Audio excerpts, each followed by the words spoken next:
Vikrant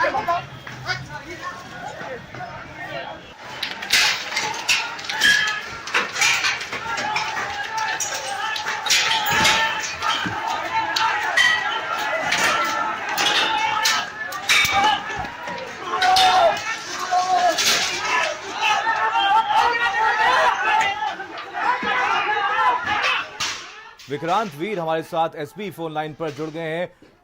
sir, इस पूरे मामले में एक बहुत बड़ी लापरवाही शुरुआत से लेकर के आखिर तक देखने को मिली है। शुरुआत में एफआईआर दर्ज नहीं कराई गई, शुरुआत में यहां पर आरोपियों के खिलाफ कोई कार्रवाई नहीं की गई और उसके बावजूद एक और बड़ी लापरवाही, बिना परिवार वालों की इजाजत के ही अंतिम संस्कार भी कर दिया गया। क्या कहेंगे इस पे?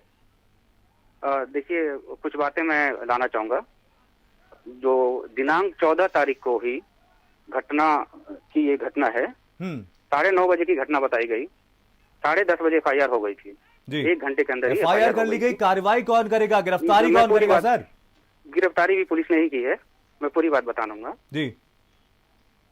उसमें जैसा पीड़िता के भाई ने, उसमें उसके साथ उनकी मां भी आई थी थाने, उन्होंने जैसी तहरीर दी, लिखित तहरीर दी, उसी के तहत 307 और SC/ST एक्ट में मुकदमा दर्ज किया गया। जो नामजद आरोपी गांव का ही था जी। उसकी गिरफ्तारी के लिए पुलिस की टीम सक्रिय हो गई थी, उसको गिरफ्तार भी किया गया। बाद में जब पीड़िता बोलने की हालत में हुई तो पहले उसने, जब वो अलीगढ़ मेडिकल कॉलेज में भर्ती थी तो वहां उसने बयान में एक और अभियुक्त का नाम और छेड़छाड़ के बारे में बताया जी। उसको भी हम लोगों ने धारा चेंज किया जैसा पीड़िता का बयान था और उसके भी गिरफ्तारी की जी। फिर उसके बाद 22 तारीख को जब पीड़िता ने फिर से बयान दिया तो उसमें टोटल 4 एक्यूज के नाम आए और दुष्कर्म की बात भी आई। तो बचे हुए 3 एक्यूज को तत्काल हम लोगों ने टीम बनाकर गिरफ्तार किया और जो टोटल 4 अभियुक्त हैं उसकी गिरफ्तारी पुलिस ने ही की है, वो अभी जेल भेज दिए गए हैं जी। विक्रांत जी, आपसे जानना चाहूंगा, आखिर क्या इतनी जल्दबाजी थी पुलिस को? आखिर क्यों, जब परिजनों का कहना था कि वो सुबह अंतिम संस्कार करना चाहते हैं, पूरे रीति रिवाज के साथ अंतिम संस्कार करना चाहते, तो आखिर पुलिस को इतनी जल्दबाजी क्यों थी? रात में क्यों अंतिम संस्कार कर दिया गया?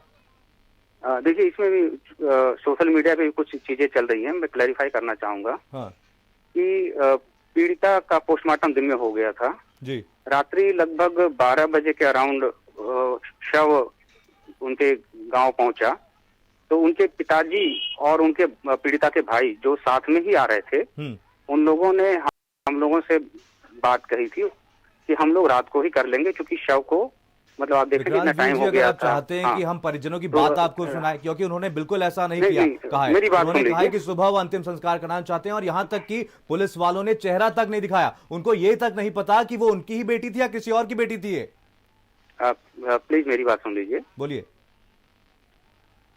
और फिर उन लोगों ने आपस में वार्ता की जी। परिजन घर के ही थे, दूर रिश्तेदार थे, सबकी सब अलग तरह की बातें हो सकती हैं, उसमें हम लोगों ने कोई इंटरफेयर नहीं किया। पुलिस और प्रशासन वहां पे कानून व्यवस्था के लिए और पीड़िता के परिवार की सुरक्षा के लिए मौजूद था, अभी भी मौजूद है। उनकी सहमति से ही, उन्हीं के द्वारा पीड़िता का अंतिम संस्कार किया गया है।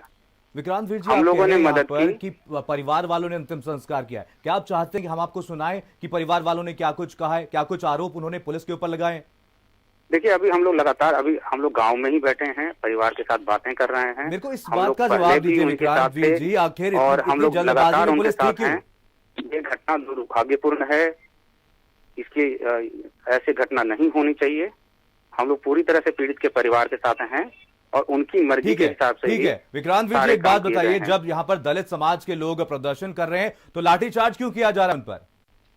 देखिए, अभी इसमें भी मैं आपको अपडेट कर दूं, ये कुछ लोग एक जगह इकट्ठा हुए थे, वहां पे वो लोग बैठे थे, वहां से उन्होंने पुलिस के मना करने के बावजूद, धारा 144 होने के बावजूद, कोरोना का भय है समाज में, इसके बावजूद जुलूस निकालने की कोशिश की।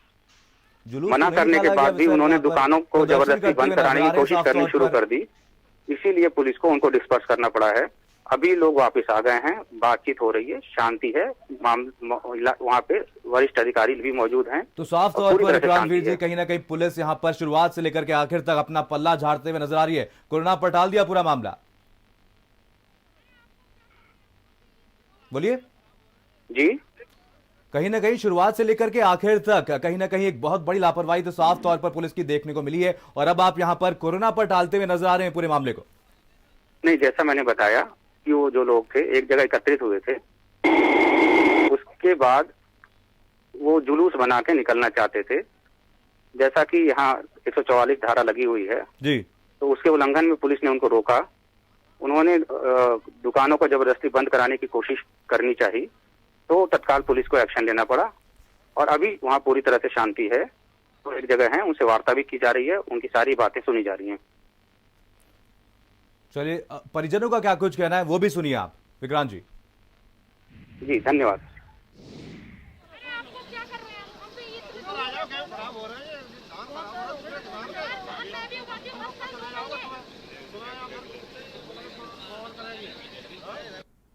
अंतिम संस्कार जिस समय किया गया था कोई परिवार का व्यक्ति था उस समय?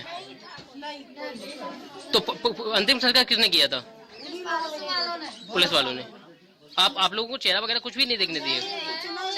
सीधा गाड़ी है, एम्बुलेंस है, आपको और आपके जो रिश्तेदार थे वो पुलिस की कस्टडी में थे? हमारे परिवारजनों के साथ तो किसी के साथ नहीं किया, जो हमने मतलब जो भी किया है पुलिस ने ही किया है। अभी हम जब डेड बॉडी जहाँ जल रही थी तो हमने सोचा कि पुलिस प्रशासन यहाँ नहीं है, तो हम लोग कुछ 2-4 लोग अपने परिवार से और हम तो उसको देखने गए थे, लेकिन हमें क्या पता थी कि वहाँ जो कुछ लोग अभी पुलिस के बैठे तो उन्होंने ज़बरदस्ती हमारा फ़ोटो लिया।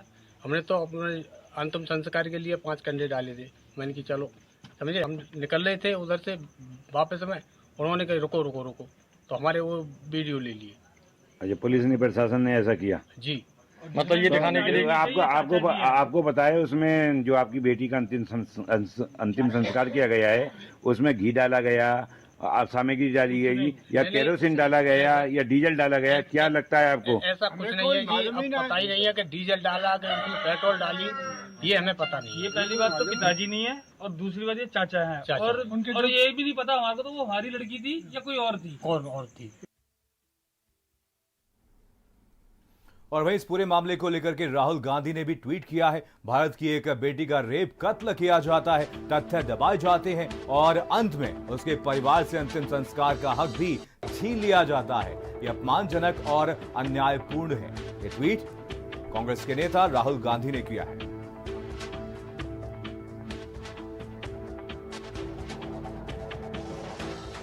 वहीं प्रसपा प्रमुख शिवपाल सिंह यादव ने भी ट्वीट किया है। हाथरस में एक बेटी के साथ रेप और नृशंस हत्या की घटना पूरे यूपी गवर्नमेंट के लिए शर्म और कलंक की बात है और यूपी पुलिस द्वारा परिवार की गैर मौजूदगी में जिस तरह से आधी रात को पीड़िता की अंत्येष्टि की गई वो संदेह और आक्रोश पैदा करता है। दोषियों के खिलाफ त्वरित, पारदर्शी और कड़ी कार्रवाई करे सरकार।